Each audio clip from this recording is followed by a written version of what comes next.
رزق کے پیچھے اپنا ایمان خراب مت کرو۔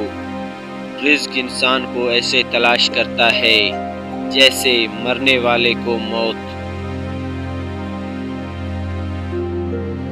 دوستی کا بھرم صرف وہ لوگ رکھ سکتے ہیں جن کے وجود میں سمندر جتنا دل ہو۔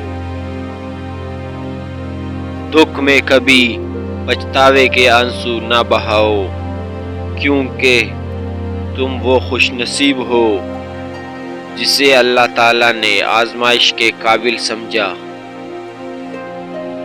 حضرت علی رضی اللہ تعالیٰ عنہ نے فرمایا، میری 5 باتیں ہمیشہ یاد رکھنا، بہت کامیاب ہو جاؤ گے۔ پہلی بات، اللہ کے علاوہ کسی سے کوئی امید نہ رکھنا، کیونکہ اللہ کے علاوہ کوئی ذات نہیں جو کہ تمہاری امیدوں کو پورا کر سکے۔ دوسری بات، اپنے گناہوں کے علاوہ کسی چیز سے نہ ڈرنا کہ کل کو جب اپنے اللہ کے سامنے جاؤ گے تو اللہ کو کیا منہ دکھاؤ گے۔ اس لیے ہر وقت یہ خوف اپنے دل میں رکھو کہ کوئی گناہ تم سے سرزد نہ ہو، اور جو گناہ ہو چکے ان پر اللہ پاک سے استغفار کرو۔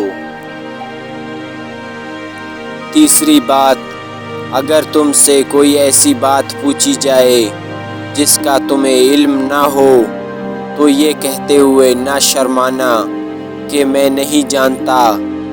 بہت سے لوگ ایسے ہیں جو کہ ایک چیز کے بارے میں نہیں جانتے پھر بھی تکے لگانا شروع کر دیتے ہیں۔ کسی دوسرے موقع پر حضرت علی رضی اللہ تعالیٰ عنہ نے فرمایا تھا کہ اس بات کا اقرار کر لینا کہ میں اس بارے میں نہیں جانتا، یہ بھی آدھا علم ہے۔ چوتھی بات، جس بات کا تمہیں علم نہ ہو تو اس کے بارے میں علم حاصل کرنے کی کوشش کرو اور اس کے بارے میں علم حاصل کرو۔ اور آخری بات، صبر کرو۔